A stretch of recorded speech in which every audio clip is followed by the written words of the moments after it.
Africville is now known as an historic site, marked by a monument that sits in a waterfront park in the north end of Halifax, Nova Scotia. Africville had been a neighborhood that had stood as the home of black settlers and their descendants for about 150 years, until the mid-1960s, when a forced relocation broke apart the community of about 400 people.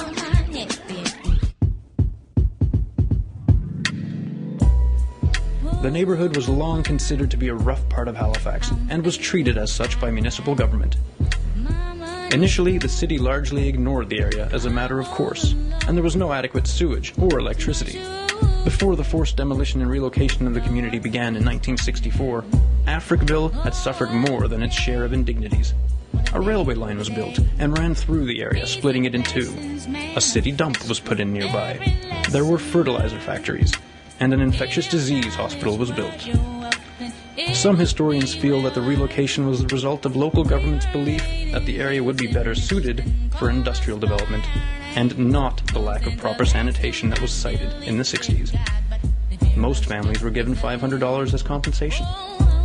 But Africville residents were not included in or consulted about the relocation process.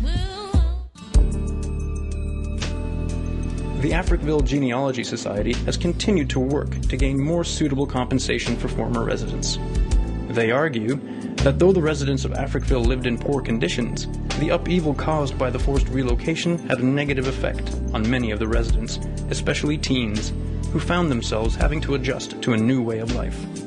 For many, it meant being dependent on social welfare, living in low-income housing, and ending up on the wrong side of the law. In 2002, the federal government declared Africville an historic site and acknowledged that mistakes had been made in the handling of events that befell the community.